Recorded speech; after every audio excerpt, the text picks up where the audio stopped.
Sania ಹಾಲಿಡೇಸ್ಗೆ book ಮಾಡಿದಾಗ ಹೇಗಿರುತ್ತೋ ಏನೋ ಅನ್ನೋ ಒಂದು ಆತಂಕ ಇತ್ತು.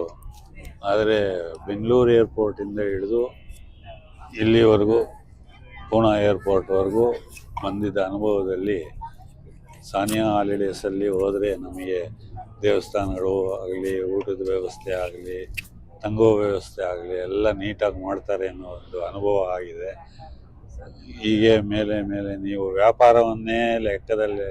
ವ್ಯಾಪಾರವನ್ನಷ್ಟೇ ಲೆಕ್ಕದಲ್ಲಿ ಇಟ್ಕೊಂಡಲೇ ಸೇವಾ ಮನೋಭಾವವನ್ನು ಇಟ್ಕೊಂಡು ಆ ಸ್ಥಳ ಪುರಾಣಗಳನ್ನು ಒಂದು ಬಿಡದೆ ಏನೋ ದೇವಸ್ಥಾನ ತೋರಿಸಿದ್ರು ನಾವು ನೋಡಿದ್ವಿ ಅನ್ನೋದಲ್ಲದೆ ಅಲ್ಲಿ ಹೆಂಗೆ ಬಂತು ಆ ದೇವ್ರದ್ದು ಇದು ಪುರಾಣ ಏನು ಎತ್ತ ಅನ್ನೋದೆಲ್ಲ ಚೆನ್ನಾಗಿ ತಿಳ್ಕೊಂಡು ನಮಗೆಲ್ಲ ವಿವರಿಸಿ ನಮಗೆಲ್ಲ ಇದು ಮಾಡಿದಿರಿ. ಇದನ್ನೆಲ್ಲ ನೋಡಿದರೆ ಮತ್ತೆ ನಿಮ್ಮ ಸಂಸ್ಥೆ ಮುಖಾಂತರ ಬೇರೆ ಬೇರೆ